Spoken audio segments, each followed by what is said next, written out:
ಬರ್ರಿ ಮಳೆ ಆಗೈತಲ್ಲ ಬೆಳ್ತಾನ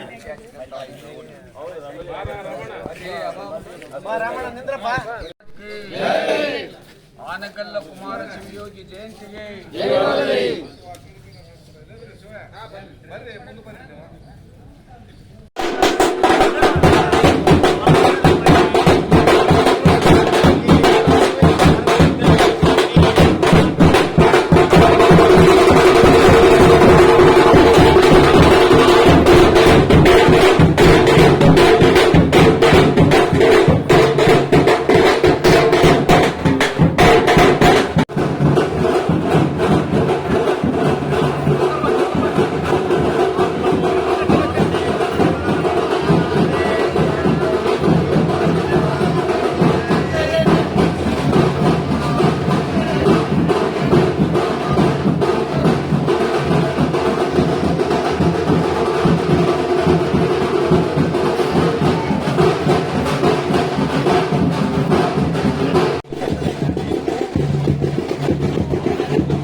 ಆರಾಮ್ರಿಯಪ್ಪ.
ಮಠದ ಗುರು ಪರಂಪರೆಗೆ ಹಣೆ ಮಾಡಿದು ಇಂದಿನ ನಮ್ಮ ಹಿರೇಜಂತಗಲದ ಗ್ರಾಮದೊಳಗೆ ಇವತ್ತು ಗುರು ಹಿರಿಯರ ಎಲ್ಲ ಒಂದು ಪೂಜ್ಯರ ಒಂದು ತಾಯಂದಿರ ಒಂದು ಗುರು ಹಿರಿಯರ ಒಂದು ಸಂಕಲ್ಪದ ಮೇರೆಗೆ ಕುಮಾರೇಶ್ವರರ 158ನೇ ಜಯಂತಿ ಮಹೋತ್ಸವವನ್ನು ಇವತ್ತು ನಮ್ಮ ಗಂಗಾವತಿ ಮಹಾನಗರದಲ್ಲಿ 11 ದಿವಸಗಳ ಕಾಲ ಪ್ರವಚನ ಹಮ್ಮಿಕೊಳ್ಳೋದ್ರ ನಿಮಿತ್ತ ಬೆಳಗಿನ ಜಾವದಲ್ಲಿ ಪ್ರತಿ ಗ್ರಾಮದಲ್ಲಿ ಪ್ರತಿ ಓಣಿಗೆ ಒಂದು ಪಾದಯಾತ್ರೆ ಕಾರ್ಯಕ್ರಮವನ್ನು ಹಮ್ಮಿಕೊಳ್ಳಲಾಗಿದೆ. ಹಾಗಾಗಿ ಪ್ರಥಮವಾಗಿ ಇವತ್ತಿನ ಹಿರೇಜಂತಗಲ ಗ್ರಾಮದಲ್ಲಿ ಬೆಳೆಯುವಂತಹ ಒಂದು ಎಲ್ಲ ಭಕ್ತ ಸಮೂಹಗಳ ಒಂದು ತಾಯಂದಿರ ಒಂದು ಸಂತೋಷದೊಂದಿಗೆ ಇಂದಿನ ಕಾರ್ಯಕ್ರಮ ನಭೂತೋ ನಭವಿಷ್ಯತೆ ಎನ್ನುವ ಹಾಗೆ ಸೋಣಾಕ್ಷರದಲ್ಲಿ ಬರೆಯುವಂತಹ ಕಾರ್ಯಕ್ರಮವನ್ನು ಇವತ್ತು ನಮ್ಮ ಹಿರೇಜಂತಗಲಿನ ಸಮಸ್ತ ಸದ್ಭಕ್ತರ ಒಂದು ಸಂಕಲ್ಪ ಬಹಳಷ್ಟು ಹೃದಯವಾಗಿರ್ತಕ್ಕಂಥ ಈ ಕಾರ್ಯಕ್ರಮ ಬಹಳ ಸುಸಜ್ಜಿತವಾಗಿರ್ತಕ್ಕಂಥ ಕಾರ್ಯಕ್ರಮ. ಈ ಕಾರ್ಯಕ್ರಮದಲ್ಲಿ ಬಹಳ ನೋಡಿ ಸಂತೋಷ ಆಗುತ್ತೆ. ಯಾಕಂದ್ರೆ ಇಂಥ ಕಾರ್ಯಕ್ರಮ ಆಗೋದು ಬಹಳ ಅಪರೂಪ. ನಾವೆಲ್ಲ ಬೇರೆ ಬೇರೆ ವೇದಿಕೆಗಳನ್ನು ಮಾಡಬಹುದು, ಆದರೆ ವೇದಿಕೆಗಳಿಗಿಂತ ಪಾದಯಾತ್ರೆ, ಸುಮಂಗಲಿಯವರ ಒಂದು ಕುಂಭೋತ್ಸವ ಇದೆಲ್ಲ ಒಂದು ಜಗನ್ಮಾತೆಯರ ಒಂದು ಉತ್ಸವ ಜೊತೆಗೆ ಒಂದು ಇಂಥ ಕುಮಾರೇಶ್ವರನ ಜಯಂತಿಯನ್ನು ಮಾಡುತ್ತಿರುವುದು ನಮ್ಮ ನಾಡಿನ ಭಾಗ್ಯ. ಹಾಗಾಗಿ ಇವತ್ತಿನ ಶುಭ ದಿವಸ ಏನಂದ್ರೆ ನಿನ್ನೆ ಕುಮಾರೇಶ್ವರ ಉತ್ಸವ ಮಹಾನಗರಕ್ಕೆ ಬಂದಾಗ ಎಲ್ಲ ಪೂಜ್ಯರು ಪ್ರವೇಶ ಮಾಡುವಾಗ ದೇವರ ಕೃಪೆಯನ್ನು ಸಹ ಒಂದು ಪುಷ್ಪವೃಷ್ಟಿ ಜೊತೆಯಲ್ಲಿ ತುಂತರ ಹನಿಗಳನ್ನು ಊರಿದ ತುಂತರನ್ನು ಊರಿ ಮತ್ತೆ ರಾತ್ರಿ ಸಾಕಷ್ಟು ಮಳೆಯಾಗಿ ಮಡಿಯುಡಿಯಿಂದ ಈ ಕಾರ್ಯಕ್ರಮ ಆಗಿದೆ. ಯಾಕಂದ್ರೆ ಆಚಾರ ಪರಮೋ ಧರ್ಮ ಎನ್ನುವ ಹಾಗೆ ಕುಮಾರೇಶ್ವರವರು ಆಚಾರವಂತರು, ನೀತಿವಂತರು, ಧರ್ಮವಂತರು, ಸಮಾಜ ಚಿಂತಕರು. ಹಾಗಾಗಿರುವುದರಿಂದ ಅವರ ಸಮಾಜದ ಕಳಕಳಿಗಾಗಿ ಈ ಒಂದು ಜಾತ್ರಾ ಮಹೋತ್ಸವ ಇವತ್ತಿನ ಕಾರ್ಯಕ್ರಮ ಒಳ್ಳೆ ರೀತಿಯಲ್ಲಿ ಇನ್ನು ಇದೇ ರೀತಿಯಲ್ಲಿ ನಮ್ಮ ಸಮಸ್ತ ಗಂಗಾವತಿ ಮಹಾನಗರದ ಎಲ್ಲ ವಾರ್ಡಿನ ಹಿರಿಯರು ಮತ್ತು ಗ್ರಾಮದ ಎಲ್ಲ ಇಂಥ ಉತ್ಸವವನ್ನು ಮಾಡೋದ್ರ ಜೊತೆಗೆ ಭಕ್ತಿ ಭಾವ ಸಂತೋಷ ಇದ್ರ ಜೊತೆಗೂಡುತ್ತೆ. ಈ ಕಾರ್ಯಕ್ರಮ ಯಶಸ್ವಿಯಾಗುತ್ತೆ. ಹರಿಸಿಯಾಡು ಬಂದು ವಿರಾಮ ಕೇಳ್ತೀನಿ. ಶಿವಂಬೈ ಓಂ ಶಾಂತಿ ಶಾಂತಿ. ಶತಮಾನದಲ್ಲಿ ಬುದ್ಧನ ದಯೆ, ಮಹಾವೀರರ ಅಹಿಂಸೆ, ಬಸವಣ್ಣನ ಸಮಗ್ರ ಕ್ರಾಂತಿ, ಗಾಂಧೀಜಿಯವರ ದೇಶಪ್ರೇಮ, ವಿವೇಕಾನಂದರ ಸ್ವಾಭಿಮಾನ, ತೋಂಟದ ಸಿದ್ಧಲಿಂಗರ ಯತಿಶಕ್ತಿ, ಅಗ್ರೇಶ ಯೋಗಿಗಳ ಘನಶಕ್ತಿ ಇವೆಲ್ಲ ಅದ್ಭುತ ಶಕ್ತಿಗಳ ಸಂಗಮವಾಗಿ ಪುಣ್ಯವೇ ಹಣ್ಣಾಗಿ ಸಮಾಜದ ಹುಮ್ಮಣ್ಣಾಗಿ ಬಾಳಿ ಬೆಳೆದ ಯುಗ ಪುರುಷ ಅದು ಹಾರಗಳ ಕುಮಾರ ಅಂತಹ ಕುಮಾರ ಮಹಾಶಿವಯೋಗಿಗಳವರ 158ನೇ ಜಯಂತಿ ಮಹೋತ್ಸವನ್ನ ಮೊದಲನೇ ದಿನದ ಈ ಪಾದಯಾತ್ರೆಯಲ್ಲಿ ನಾವು ಪಾಲ್ಗೊಂಡಿರುವಂಥದ್ದು. ಪುಸ್ತಕಗಳ ವೀಕ್ಷಣೆ, ಸದ್ಗುಣಗಳ ವೀಕ್ಷಣೆ ಎನ್ನುವಂತಹ ಶಿವನಾಮೆಯನ್ನು ಇಟ್ಟುಕೊಂಡು ಎಲ್ಲ ಧರ್ಮ ಪೂಜ್ಯರು ಇವತ್ತಿನ ಕಾರ್ಯಕ್ರಮದಲ್ಲಿ ಪಾಲ್ಗೊಂಡಿದ್ದಾರೆ. ನಾನು ಇಷ್ಟ ಹೇಳಲು ನಿಮ್ಮ ಎಲ್ಲ ಸಮಿತಿ ವತಿಯಿಂದ ಎಲ್ಲ ಧರ್ಮ ಪೂಜ್ಯರಿಗೆ ನಾನು ಭಕ್ತಿಪೂರ್ವಕವಾಗಿ ಸ್ವಾಗತವನ್ನು ಮಾಡ್ತಾ ಇದ್ದೇನೆ. ಶರಣಾರ್ಥಿಗಳನ್ನ ಸ್ವಾಗತವನ್ನ ನಾನು ಕೊಡ್ತಾ ಇದ್ದೇನೆ. ಈ ಕಾರ್ಯಕ್ರಮವನ್ನು ಉದ್ದೇಶಿಸಿ ನಮ್ಮದೇನು ಈ ಸಂಕಲ್ಪ ಇದೆ ಇವೆಲ್ಲವನ್ನ ಪರಮ ಪೂಜ್ಯ ಮಣಕಗಾಡದ ಪರಮ ಪೂಜ್ಯ ಮೃತ್ಯುಂಜಯ ಮಹಾಸ್ವಾಮೀಜಿಯವರು ಉದ್ಘಾಟನೆ ಮಾಡುತ್ತಾರೆ. ಅವರು ಮಾಡುತ್ತಾರೆ. ನಮ್ಮೊಂದು ದೇವಿ ಬೇರೆ ಐತಿ, ನಿಮ್ಮದ ಲೆಕ್ಕ ಬೇರೆ ಐತಿ. ನಿಮ್ಮ ಲೆಕ್ಕದಲ್ಲಿ ನೀವು ಹೊಂಟ್ರಿ, ನಮ್ಮ ಲೆಕ್ಕದ ನಾವಲ್ಲಿ ನಮ್ಮದೊಂದು ಸಮಿತಿ ಒಂದು ವ್ಯವಸ್ಥೆ ಐತಿ. ಪಾಪ ನಮ್ಮ ಅಧ್ಯಕ್ಷರು ಬಹಳ ಗೊತ್ತಿರೋದು ಸಿಕ್ಕಾಕೊಂಡ್ಬಿಟ್ಟಾರ. ನಮ್ಮ ಶಿವಕುಮಾರ ಸ್ವಾಮೀಜಿ ಅವರು ಎಲ್ಲ ನೀವು ಘಟಾನುಘಟಿಗಳಿಗೆ ಅವ್ರು ಸಿಕ್ಬಿಟ್ಟು ಒಂದು ಟೈಮ್ ಇತ್ತು. ಸಮಾಜ ತೆರೆ ತಗ್ಗಿಸಿ ಅಡ್ಡಾಡುವಂತ ಸಮಯ ಬಂದಿತ್ತು. ತೆರೆ ತಗ್ಗಿಸಿ ಅಡ್ಡಾಡುವಂತಹ ಟೈಮ್ ಒಳಗೆ ಎದೆ ತಗ್ಗಿಸಿ ನಡೆಯುವಾಗ, ತೆಲೆ ಎತ್ತಿ ನಡೆಯುವಾಗ ಸಮಾಜಕ್ಕೆ ಮಾರ್ಗದರ್ಶನ ಮಾಡೋದಕ್ಕೆ ಬಂದವರೇ ಆನಂದ ಗುರುಕುಮಾರ ಇವತ್ತಿನ ದಿವಸ ನಿಮ್ಮ ಮಗ ಹೆಂಗ್ ಚಂದ ಇಟ್ಕೋಬೇಕಂತ ಹೇಳೋರು ಅದೇ ಒಳ್ಳೆದ. ಎಷ್ಟು ಮಂದಿ ಅಂತ ಮಾಡಿರಿ, ಬ್ಯೂಟಿ ಪಾರ್ಲರ್ಗೆ ಹೋಗ್ರಿ, 3 ತಾಸು ಹೆಂಗ್ ಚಂದ ಇಟ್ಕೋಬೇಕಂತ ಹೇಳ್ತಾರ. ಬ್ಯೂಟಿ ಪಾರ್ಲರ್ಗೆ ಹೋದ್ರೆ 3 ತಾಸು ಚಂದ ಹೆಂಗ ಮಗ ಇಟ್ಕೋಬೇಕಂತ ಹೇಳೋದಾರ. ಇನ್ನು ಮುಂದೆ ನಿಮ್ಮ ಬಾಡಿ ಹೆಂಗ ಚಂದ ಇಟ್ಕೋಬೇಕಂತ ಹೇಳೋರು ಬಂದದ. ನಮ್ಮ ಜಿಮ್ ಸೆಂಟರ್ಗೆ ಹೋಗ್ರಿ, ನೀವು ಬಾಡಿ ಫಿಟ್ನೆಸ್ ಬಗ್ಗೆ ಹೇಳ್ತಾರ. ಹಿಂಗ ಇರ್ಬೇಕು, ಹಿಂಗ ಮಾಡ್ಬೇಕು, ಇಟ್ಟ ಹೋಗ್ಬೇಕು, ಇಟ್ಟ ತಿರ್ಬೇಕು, ಅದನ್ನ ಹೇಳ್ಕೊಡ್ತಾರ. ಮಗ ಚಂದ ಇಟ್ಕೋಬೇಕಂತ ಹೇಳೋದಲ್ಲ, ನಿಮ್ಮ ಬಾಡಿ ಚಂದ ಇಟ್ಕೋಬೇಕಂತ ಹೇಳೋದಲ್ಲ. ಆ 25 ಮಂದಿ ಮುಂದೆ ಇನ್ನೂ 75 ಮಂದಿ ಸ್ವಾಮಿಗಳು ಬರೋದಾರ. ಇವರೆಲ್ಲ ಏನ್ ಹೇಳಕ್ ಬಂದಾರ ಅಂದ್ರೆ ಆನಂದ ಗುರುಕುಮಾರ ಮಹಾಶಿವಯೋಗಿಗಳವರ ತತ್ವವನ್ನು ಹೇಳೋದ್ರ ಮುಖಾಂತರವಾಗಿ ನಿಮ್ಮ ಜೀವನ ಹೇಗೆ ಚಂದ ಇಟ್ಕೋಬೇಕಂತ ಹೇಳೋದಕ್ಕೆ ಬಂದಿರ್ತಕ್ಕಂಥ ಏನು ಅಂತಂದ್ರೆ ಮುಂಜಾನೆ ಇವತ್ತು ಬಹಳಷ್ಟು ಮಂದಿ ವಾಕಿಂಗ್ ಮಾಡ್ತಾರ 10,000 ಸ್ಟೆಪ್ ಇಡಬೇಕು ಅಂತ ಹೇಳ್ಕೊಂಡು ಒಂದು ಆರೋಗ್ಯದ ಸೂತ್ರ ಐತಿ ನೋಡ್ರ, ಎಲ್ಲರಿಗೂ ಗೊತ್ತೈತಿ. ಇದು ಗೊತ್ತಿಲ್ಲ ಅಂದಂಗ ನಿಮ್ಮ ಇದಕ್ಕಿಲ್ಲ ಅಂದಂಗ ಮಹಾತ್ಮನ ಜೊತೆ ಹೆಜ್ಜೆ ಹಾಕಿಬಿಡ್ರಿ. 10 ದಿವಸ ಸಂಕಲ್ಪ ಮಾಡ್ಕೊಂಡು ಇವತ್ತೇನು ಹಿರಿಯ ಜನಕಲ್ ಪ್ರದೇಶದಾಗಿದ್ದವರು ಬಹಳ ಮಂದಿ ಇದಾರ, ಮತ್ತೆ ಬೇರೆ ಕಡೆ ಇದ್ದವರು ಅದಾರ. ನೀವು ನಾಳೆ ಪಾದಯಾತ್ರೆಗಳಿಗೆ ಯಾರು ಹಾಕಿಬಿಟ್ರಿ ಅಂತಂದ್ರೆ ನೀವು 10 ದಿವಸದೊಳಗೆ ಕಮಿಟಿ ಕಂಡಿದ್ರೆ ಒಂದು 3 kg ತೂಕ ಕಮ್ಮಿ ಆಗ್ತೈತೆ ಅನ್ನುವಂತ ಭರವಸೆಯನ್ನು ನಾನು ನಿಮ್ಗೆ ಕೊಡ್ತೀನಿ. ಬಹುತೇಕ 3 kg ತೂಕ ಏನು ಕಮ್ಮಿ ಆಗ್ಲಿಕ್ಕಿಲ್ಲ ಅಂತ ಅನ್ಸುತ್ತೆ. ಯಾಕಂದ್ರೆ ರಾತ್ರಿ ಅದಷ್ಟು ಪ್ರಸಾದ ಇಟ್ಟಾರಲ್ಲ ಗುಡಿಯಾಗ, ಹೌದ್ರಿ. ಬಹುತೇಕ ನಿಮ್ಮ ಮನಸ್ಥಿತಿ ಮಾತ್ರ ಭಾಳ ಕರೆಕ್ಟ್ ಇರ್ತದೆ. ಭಾಳ ನಿಂತು ಹೇಳ್ಬೇಕಾಗಿರುವಂತದ್ದೇನಿಲ್ಲ. ಎದಕ್ಕೆ ಬಂದಿವಪ್ಪ ನಾವು ಇಷ್ಟು ಮಂದಿ ಸ್ವಾಮೀಜಿ ಅವರು ಕರ್ಕೊಂಡು ನಿಮ್ಗೆ ಗೊತ್ತಿರೋರು ಹಿರಿಯಾರ ಇಲ್ಲಿ ಯಾಕೆ ಹೆಸರು ಹೇಳಿಲ್ಲ. ಹಂಗ ತಿಳ್ಕೊಂಡಿದ್ರೆ ಯಾವ ಸಂದರ್ಭ ತಿಳ್ಕೊಳಕ್ ಹೋಗ್ಬೇಡ್ರಿ. ಕಾರಣ ಏನು ಅಂತಂದ್ರೆ ನೀವಾಗಲೇ ಅವ್ರು ಕರ್ಕೊಂಡು ಬರ್ಬೇಕಂದ್ರೆ ವರ್ಷಕ್ಕೆ ಕಾಯ್ಬೇಕಾಗೈತೆ. ಅಂದ್ರಿಂದ ಸ್ವಾಮಿಗಳ ಇದ್ರೊಳಗೆ ಆದ್ರೂ ಸಹಿತ ಕುಮಾರಪ್ಪ ಅನ್ನೋ ಒಂದು ಹೆಸರು ಕಟ್ಟಿ ಒಳಗೆ ನಾವಿನ ಮೂಲಿರೋದ್ರಿಂದ ಎಲ್ಲ ಸ್ವಾಮಿಗಳು ಬಂದು ನೀವು ಆಗ್ತದೆ. ಆ ಹಿನ್ನೆಲೆಯಲ್ಲಿ ಬಹಳಷ್ಟು ಜನ ಓಣಿಯೊಳಗೆ ಬರ್ಬೇಕಾದ್ರೆ ಬಹಳ ಕಾರಣಕ್ಕೆ ಬರ್ತಾರೆ. ಎಲೆಕ್ಷನ್ ಬಂದಾಗ ಓಟ್ ಕೇಳೋದಕ್ಕೆ ಬರ್ತಾರೆ, ಎಲೆಕ್ಷನ್ ಬಂದಾಗ ಓಟ್ ಕೇಳೋದಕ್ಕೆ ಬರ್ತಾರೆ. ಮತ್ತೆ ಕೆಲವು ಮಂದಿ ಪಟ್ಟಿ ಕೇಳಕಂತ ಕಲೆಕ್ಷನ್ ಬರ್ತಾರ, ಕಲೆಕ್ಷನ್ ಬಂದವದಾರ, ಎಲೆಕ್ಷನ್ ಬಂದಾರ. ಮತ್ತೆ ನಾವ್ ಏನ್ ಮಾಡಕ್ ಬಂದೀವಿ, ಹಿಂಗ ಯಾರು ಮತ್ತೆ ಬೇರೆ ಊರಿಂದ ಗಂಗಾವತಿ ಒಳಗೆ ಹೆಣ್ಣು ನೋಡಕ್ಕೆ ಸೆಲೆಕ್ಷನ್ ಬರೋದಾರ, ಸೆಲೆಕ್ಷನ್ ಬರೋದಾರ, ಕಲೆಕ್ಷನ್ ಬರೋದಾರ, ಎಲೆಕ್ಷನ್ ಬರೋದಾರ. ಆದ್ರೆ 25ರಿಂದ 93 ಮಂದಿ ಸ್ವಾಮಿಗಳು ಹಾನಗಲ್ ಅರ್ಥದ ವಿಚಾರ ಇಟ್ಕೊಂಡು ನಿಮ್ಮ ಊರಿಗೆ ಎದಕ್ ಬಂದಿವಿ ಅಂದ್ರೆ ಎಲೆಕ್ಷನ್ ಬಂದಿಲ್ಲ, ಯಾವ ಕಲೆಕ್ಷನ್ ಬಂದಿಲ್ಲ, ಸೆಲೆಕ್ಷನ್ ಬಂದಿಲ್ಲ, ಪರಮಾತ್ಮನ ವಿಚಾರಕ್ಕೆ ನಿಮ್ಮ ಕನೆಕ್ಷನ್ ಮಾಡೋದಕ್ಕೆ ಬಂದಿಲ್ಲ. ಮಟಕಾಡಿ ಮಠಕ್ಕೆ ಬರಲಾರ್ದು ಪುಸ್ತಕಗಳ ದಾಸರಾಗಿ ಧೂಮಪಾನದ ದೊರೆಗಳಾಗಿ ಅಲೆಮಾರಿಗಳಂತೆ ಅಲ್ಲಿರುವಂತಹ ವ್ಯವಸ್ಥೆ ಇವತ್ತು ನಮ್ಮ ಮಕ್ಕಳು ಹೋಗ್ತಾ ಇದ್ದಾರೆ. ಹಾಗಾಗಿ ಆ ಪುಸ್ತಕಗಳನ್ನು ಬಿಡಿಸಬೇಕು ಅನ್ನುವಂತಹ ಉದ್ದೇಶವನ್ನು ಇಟ್ಟುಕೊಂಡು ಪರಮ ಪೂಜೆಗಳು ಬಂದಿದ್ದಾರೆ. ಒಂದು ದೀಪದವರು ಬಂದಾಗ 2, 3, 4, 5, 6, 7 ಅವರು ನೀವು ಯಾರಾದ್ರೂ ಅದೇ ಬೀಳೋದು ಚಡ ಹೇಳೋದು ಮನೆಗೆ ಮುಗಿಸ್ತವೆ. ನೀವು ಬರ್ಬೋದು ಅಣ್ಣ, ಮತ್ತೆ ಯಾರಾದ್ರೂ ಹುಡುಗರು ಬರ್ರಿ ಬರ್ರಿ ಬೇಜಾರಾಗ್ಬಿಟ್ಟು. ಯಾಕಂದ್ರೆ ನಮ್ಮ ಕ್ಯಾಮ್ರಾ ಏನೋ ನೋಡ್ತಿದ್ದ ಇಲ್ಲ ಏನೋ ಕೈ ಮಾಡ್ತಿದ್ದೆ, ಅವನಿಗೆಲ್ಲ ಹೇಳ್ತಿದ್ದ ನೀವು ಬರ್ತಿದ್ದ ಇಲ್ಲ ಇಲ್ಲ ಯಾರಾದ್ರೂ ಇಲ್ಲದಿರ. ಈಗ ಮಕ್ಕಳಿಗೆ ಹಾಲು ಕುಡಿಸ್ತಿರ್ತಾರೆ, ಹಾಲು ಆ ಹಾಲಿನೊಳಗೆ ಏನಾದರೂ ನೊಣ ಬಿದ್ದಿತ್ತು ಅಂದ್ರೆ ಆ ಹಾಲು ವಿಷ ಆಗ್ತದೆ. ನೊಣ ಪಾಯ್ಸನ್, ಅದು ವಿಷ. ಆ ನೊಣವನ್ನು ಒಂದು ಪ್ರಾಣಿ ತಿಂತದೆ. ಯಾವುದು? ಹಲ್ಲಿ ತಿಂತದೆ. ಗೋಡೆ ಮೇಲೆ ಇರ್ತದಲ್ಲ, ಹಲ್ಲಿ ಬಹಳ ವಿಷ. ಹಲ್ಲಿಯನ್ನ ಒಂದು ಪ್ರಾಣಿ ತಿಂತದೆ, ಹಲ್ಲಿಯನ್ನ ಒಂದು ಪ್ರಾಣಿ ತಿಂತದೆ. ಈ ಮಳೆಗಾಲದಲ್ಲಿ ಜಾಸ್ತಿ ಇರ್ತಾವೆ, ಯಾವಾಗ ರೊಕ್ಕ ಅಂತ ಇರ್ತಾವೆ. ಕಪ್ಪೆ ಹೌದಲ್ಲ, ಕಪ್ಪಿ ಬಹಳ ವಿಷ. ಕಪ್ಪಿಯನ್ನು ಒಂದು ಪ್ರಾಣಿ ತಿಂತದೆ. ಯಾವುದು?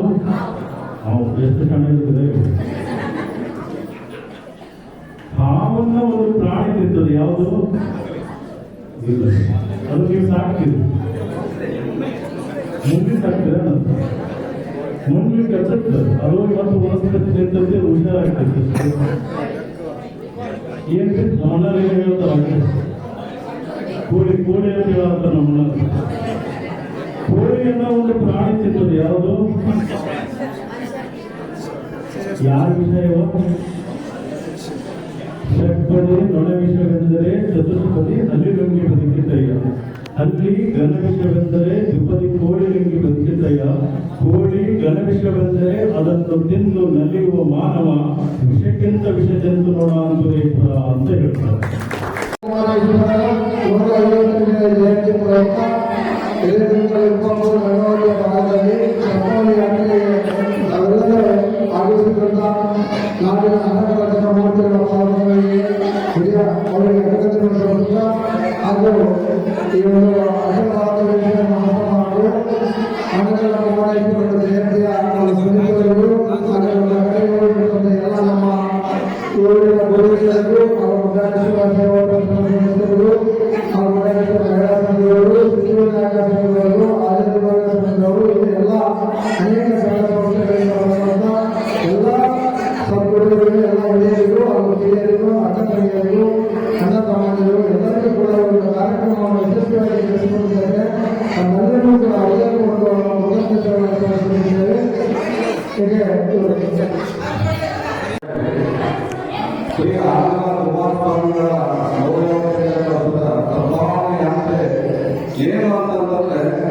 ಇಲ್ಲಿ ಶ್ರೀಗಳು ಮಾತಾಡೋಕೆ ಗೊತ್ತಾಗಿದೆ ನಮಗೆ.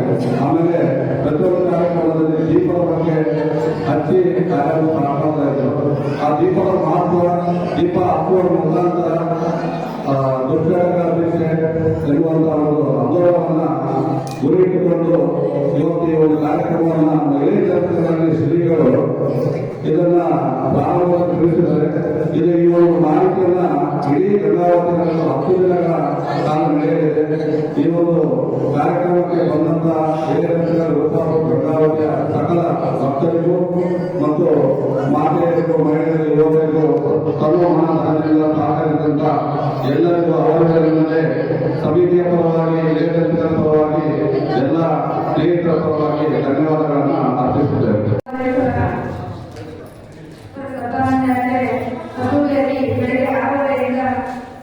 ಎಲ್ಲ ಮಹಿಳೆಯರು ಕಳಸ ಕುಂಭದಲ್ಲಿ ಅದ್ದೂರಿಯಾಗಿ ಎಲ್ಲ ಮಹಿಳೆಯರಿಗೂ ತುಂಬ ಧನ್ಯವಾದಗಳನ್ನು ಅರ್ಪಿಸುತ್ತಾ, ಹಾಗೆ ಈ ಸದ್ಭಾವನೆ ಯಾತ್ರೆಯ ಏನಪ್ಪ ಅಂದ್ರೆ ಚಟ ಬಿಡುತ್ತದೆ. ಚಟವನ್ನು ನಾವು ಜೋಡಿಗೆ ಹಾಕೋದು, ಅವರ ಪ್ರವಚನ ಕೇಳಿದ್ರೆ ಅರ್ಥ ಆಯ್ತು. ಹಾಗೆ ಈ ಸದ್ಭಾವನೆ ಯಾತ್ರೆ ನಾವು ಚೆನ್ನಾಗಿ ಭಾಗವಹಿಸಿದ್ದೀವಿ. ಹಾಗೆ ಚೆನ್ನಾಗಿ ಕೂಡ ನಮ್ಮ ಚಟಗಳನ್ನ ಜೋಡಿಗೆ ಹಾಕಿ ನಾವು ಕೂಡ ಕುಮಾರಸ್ವಾಮಿ ಕುಮಾರ ಅಜ್ಜರ ಪ್ರವಚನಗಳ ಬಗ್ಗೆ ಒಳ್ಳೆ ಕೆಲಸಗಳನ್ನು ಮಾಡೋಣ ಅಂತ ಹೇಳ್ತಾ ತುಂಬ ಎಲ್ಲ ಮಹಿಳೆಯರಿಗೂ ರಂಗೋಲಿ ಅದೆಲ್ಲ ರಂಗೋಲಿ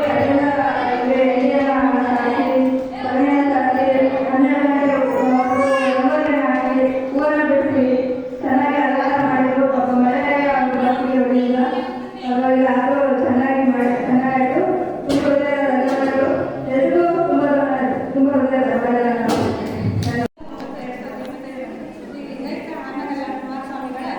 ಒಂದು ಸದ್ಭಾವನಾ ಪಾದಯಾತ್ರೆ ನಮ್ಮ ಗಂಗಾವತಿ ನಗರದ ಗ್ರಂಥಕಲ್ಲಿನ ಭಾಗದಲ್ಲಿ ಇಂದು ನೆರವೇರಿಸಲಾಯಿತು.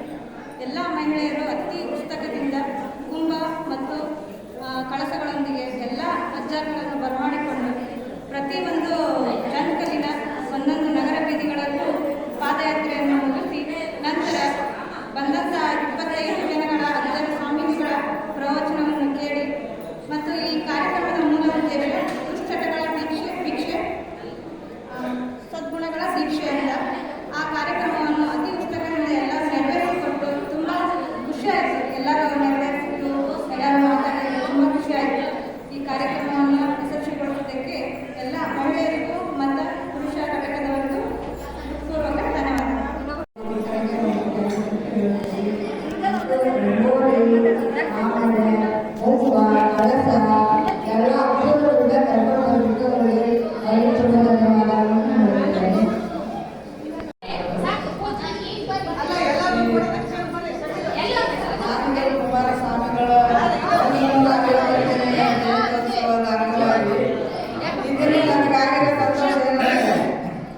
ಬೆಳಕನ್ನು ಮಳೆ ಬಂದೈತಿ. ಆದ್ರೂ ಹೆಣ್ಮಕ್ಳು ಬೆಳಕಿಗೆ ಮಳೆಯಾಗಿ ಬಂದಾರಲ್ಲ, ಅದು ತುಂಬ ಸಂತೋಷ. ಗಂಡ್ಮಕ್ಳು ಹೆಣ್ಮಕ್ಳು ರಾತ್ರಿ 10 ಗಂಟೆ 11 ಗಂಟೆಗೆ ಸಾಕು ಬೆಳಗ್ಗೆ ಇಷ್ಟೆಲ್ಲ ರಾತ್ರಿ ಎಲ್ಲ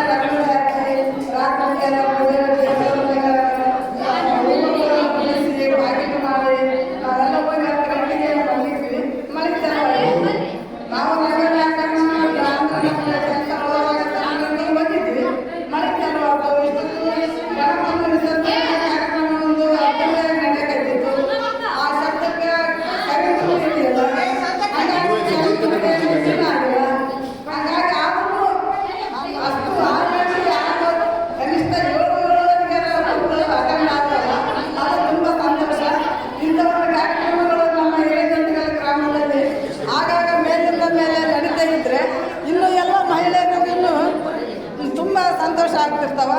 ಹಾಗಾಗಿ ಇಂಥ ಕಾರ್ಯಕ್ರಮ ನಡೀಲಿ ಅಂತ ನಾ ಎಲ್ಲಕ್ಕೆ ಧನ್ಯವಾದಗಳನ್ನು ತಿಳಿಸುತ್ತೇನೆ. ಸದ್ಭಾವ ಪಾದಯಾತ್ರೆಯನ್ನು ನಮ್ಮ ಇಡೀ ಗಂಗಾವತಿ ಸುತ್ತಮುತ್ತಲ ಹಳ್ಳಿ, ಹಿರೇಜಕ್ಕಲ್, ವಿರುಪಾಪುರ, ತಾಂಡ ಸುತ್ತಮುತ್ತಲ ಗ್ರಾಮಸ್ಥರು, ಮಹಿಳೆಯರು, ಪುರುಷರು ಸದ್ಭಾವ ಯಾತ್ರೆಯಲ್ಲಿ ಪ್ರತಿಯೊಬ್ಬರು ಮಕ್ಕಳಿಂದ ಹಿಡಿದು ಮುದುಕರವರೆಗೂ ನಾವು ಇವತ್ತು ಅತಿ ವಿಜೃಂಭಣೆಯಿಂದ ನಾವು ಈ ಪಾದಯಾತ್ರೆಗೆ ನಾವು ಭಾಗಿಯಾಗಿದ್ದೇವೆ ಅಂದರೆ ನಮ್ಮಂಥ ಪುಣ್ಯವಂತರು ಈ ನಮ್ಮ ನಾಡಿನಲ್ಲಿ ಗಂಗಾವತಿ ಭಾಗದೊಳಗೆ ಯಾರಿಲ್ಲ ಅಂತ ಹೇಳಕ್ಕೆ ನಾನು ಇಷ್ಟಪಡ್ತೀನಿ. ಯಾಕಂದರೆ ಈ 158ನೇ ಜಯಂತ್ಯೋತ್ಸವದಲ್ಲಿ ಭಾಗಿಯಾಗಬೇಕಂದ್ರೆ ನಮ್ಮ ಪೂರ್ವಜನ್ಮದ ಪುಣ್ಯ ಇದ್ದು ಮಾತ್ರ ನಾವು ನೆರವೇರಿಸಕ್ಕೆ ಮಾತ್ರ ಸಾಧ್ಯ ಅಂತ ನನ್ನ ಅನಿಸಿಕೆ. ಪ್ರತಿಯೊಬ್ಬರು ಇಲ್ಲಿ ಭಾಗಿಯಾಗಿ ನಾವು ಮಾಡಿದ್ದೀವಿ ಅಂತಂದರೆ ಆ ದೇವರ ಆಶೀರ್ವಾದ ಸದಾಕಾಲ ನಮ್ಮ ಸುತ್ತಮುತ್ತಲ ಗಂಗಾವತಿ ಭಾಗದೊಳಗೆ ಹಿರೇಜನದಲ್ಲಿ ವಿಪಾಪ ಆಗಿರೋದು ಪ್ರತಿಯೊಂದು ಬೀದಿಯಲ್ಲಿ ನಾವು ನಮ್ಮ ಸ್ವಾಮಿಯವ್ರನ್ನೆಲ್ಲರೂ ಕರ್ಕೊಂಡ್ಬಂದು 158 ಪಾದಯಾತ್ರೆಯನ್ನು ನಾವು ಮಾಡಿದ್ದೀವಿ. ಜಯಂತ್ಯೋತ್ಸವ ಪಾದಯಾತ್ರೆ ಮಾಡಿದ್ದಕ್ಕೆ ನಮ್ಮ ಪೂರ್ವ ಭಾಗ ಪುಣ್ಯ ಅಂತ ನಮ್ಮ ಅನಿಸಿಕೆ ಅಂತ ಹೇಳ್ತಾ ನಾವು ಪ್ರತಿಯೊಬ್ಬರು ಹೇಳೋಕ್ಕಾಗಲ್ಲ. ನಮ್ಮೆಲ್ಲ ನಾಡಿನ ಸಮಸ್ತ ಜನರಿಗೆ ಎಲ್ರಿಗೂ ಹೃತ್ಪೂರ್ವಕವಾದ ಧನ್ಯವಾದಗಳನ್ನು ಸಲ್ಲಿಸುತ್ತಾ ಎಲ್ರಿಗೂ ಒಳ್ಳೆಯದಾಗಲಿ. ದುಶ್ಚಟವನ್ನು ಬಿಡಿಸಲಿಕ್ಕೆ ಬಂದಂಥ ನಮ್ಮ ಸ್ವಾಮೀಜಿಯವರು ಕೂಡ ಹೇಳಿದ್ದಾರೆ, ಆ ಚಟ ಬಿಟ್ಟರು ಮಾತ್ರ ನಮ್ಮ ಸಮಾಜ ಮುಂದಾಗುತ್ತೆ ಅನ್ನೋದಕ್ಕೆ ನಾನು ಹೇಳಕ್ಕೆ ಇಷ್ಟಪಡ್ತೀನಿ. ಅದನ್ನ ಮಾಡೇ ಮಾಡ್ತಾರ ಅಂತ ನಮ್ಮ ಭಾವನೆಯಲ್ಲಿ ತಿಳ್ಕೊಂಡು ಎಲ್ಲರಿಗೂ ಒಳ್ಳೆಯದಾಗಲಿ ಅಂತ ಹೇಳಿ ನನಗೆ 2 ಮಾತುಗಳನ್ನು ಕುಮಾರಸ್ವಾಮಿ ಪಾದಕ್ಕೆ ಹಣೆ ಬಿಡುತ್ತೇವೆ. 158ನೆಯ